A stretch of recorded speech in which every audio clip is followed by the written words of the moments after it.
नमस्कार दोस्तों, मैं हूं अर्पित और एक बार फिर से आपका स्वागत है। अब लोकसभा चुनाव की तारीख का ऐलान भी हो चुका है, जहां भारतीय जनता पार्टी ने उत्तर प्रदेश की 80 में से 51 सीटों पर अपने उम्मीदवारों का ऐलान कर दिया है। तो वहीं समाजवादी पार्टी ने भी लगभग आधी सीटों पर अपने प्रत्याशी उतार दिए हैं।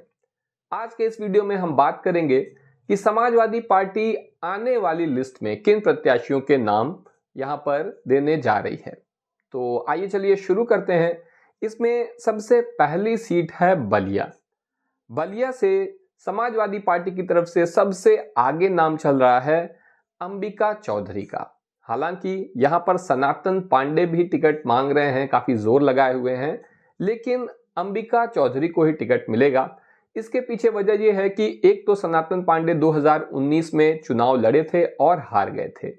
दूसरी वजह यह है कि अंबिका चौधरी को ही यहां पर टिकट देना ठीक है, क्योंकि ये नाम ही समाजवादी पार्टी के नारे पीडीए के अनुसार है। देखो, पीडीए का मतलब जातिवाद नहीं है, जिसका आरोप अक्सर भाजपा और भाजपा समर्थक लगाते हैं, लेकिन पीडीए का मतलब है पिछड़ा, दलित, अल्पसंख्यक। ये वो लोग हैं जहां हजारों साल से जिन पर अन्याय हुआ है, और पीडीए वो नारा है जो इस समाज को, यानी हमारे पूरे भारत के समाज के इस हिस्से को न्याय दिलाने का काम करेगा, वो भी संविधान के तहत। ये कोई गोली बंदूक की लड़ाई हरगिज नहीं है। तो इसलिए पीडीए के नारे के हिसाब से अंबिका चौधरी को ही यहां से टिकट दिया जाना चाहिए, क्योंकि सनातन पांडे पिछले चुनाव में हार भी चुके हैं और वर्तमान जो रणनीति है समाजवादी पार्टी की, उसके हिसाब से इन्हें टिकट देना यहां पर सही भी नहीं है। अगली सीट है पीलीभीत।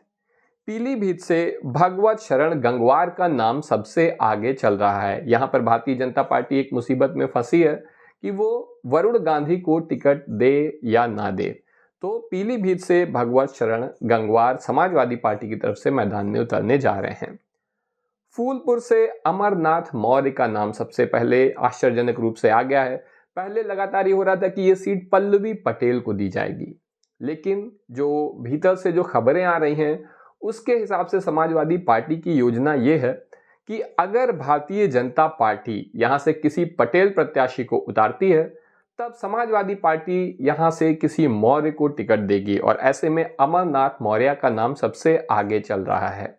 हालांकि हमारी व्यक्तिगत जो मेरा अनुभव है, या जैसी आप लोगों से बात हुई है, उसके हिसाब से मेरे ख्याल से पल्लवी पटेल ही यहाँ पर सबसे अच्छी प्रत्याशी हो सकती हैं। इस बारे में आपका क्या कहना है कि यहाँ से पल्लवी पटेल को टिकट देना ठीक होगा कि नहीं? क्योंकि कहीं ये वैसी ही गलती ना हो जाए जैसी नगीना में चंद्रशेखर आजाद को टिकट ना देकर हुई है। वहां निश्चित रूप से एक ब्लंडर हो गया है। चंद्रशेखर आजाद को साथ लाना चाहिए था, जिस भी वजह से ये गठबंधन कहा जाए या जो भी कहा जाए, ये नहीं हो पाया। तो वो निश्चित रूप से कहीं ना कहीं भारतीय जनता पार्टी को लाभ पहुंचाने जा रहा है, और कहीं ऐसा ही कुछ यहां भी ना हो जाए फूलपुर में, इस बात का भी मुझे डर है। तो फूलपुर से फिलहाल अमरनाथ मौर्य का नाम आगे चल रहा है। आप लोग मुझे कमेंट सेक्शन में बताएं कि यहां से पल्लवी पटेल को टिकट मिलना चाहिए या फिर अमरनाथ मौर्य को। अगली सीट है कन्नौज, जहां से अखिलेश यादव समाजवादी पार्टी के राष्ट्रीय अध्यक्ष खुद ही मैदान में उतरने जा रहे हैं, और उनकी जीत पर तो किसी को कोई संदेह है नहीं। अगली सीट है संत कबीर नगर।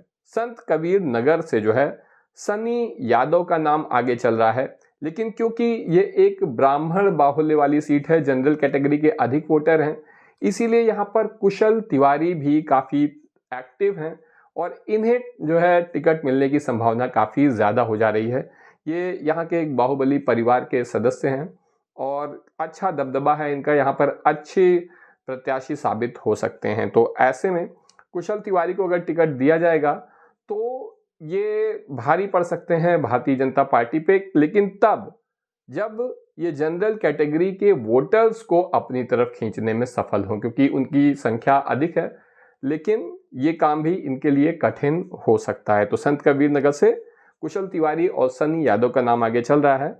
संत कबीर नगर से वर्तमान सांसद हैं संजय निषाद के बेटे प्रवीण निषाद, जिन्होंने गोरखपुर के चुनाव में भारतीय जनता पार्टी को हराया था, लेकिन बाद में भाजपा के साथ मिल गए संजय निषाद, और अब उनके बेटे प्रवीण निषाद यहां से चुनाव लड़ रहे हैं।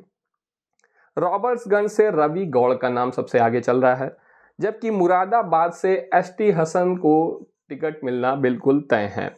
कैसरगंज में भी थोड़ा मामला फंसा हुआ है। यहाँ से योगेश प्रताप सिंह को समाजवादी पार्टी अपना उम्मीदवार बना सकती है। यहाँ पर बृजभूषण शरण सिंह के नाम पर भारतीय जनता पार्टी असमंजस की स्थिति में है।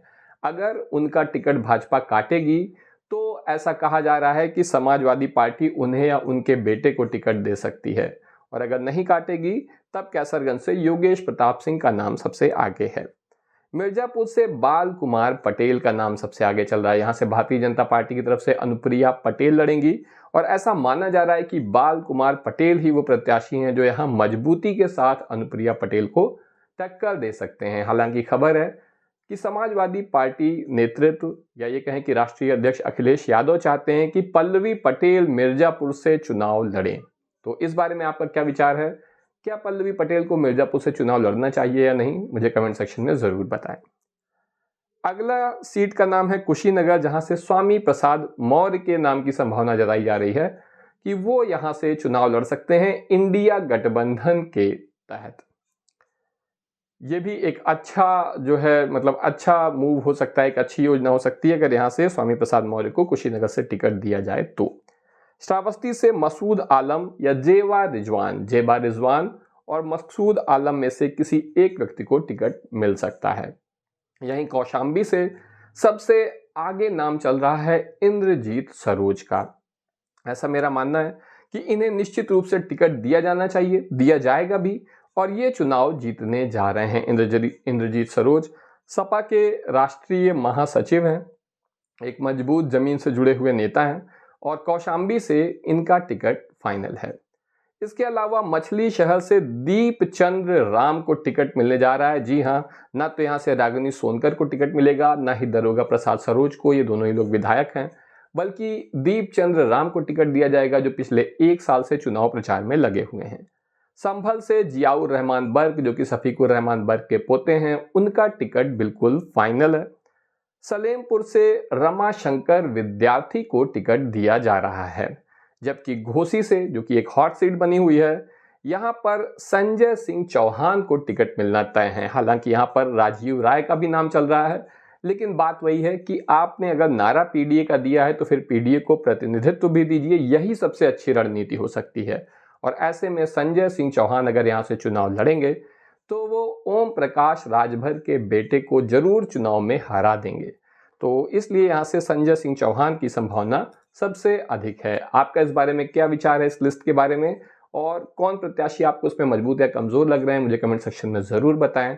अभी के लिए बस इतना ही। धन्यवाद।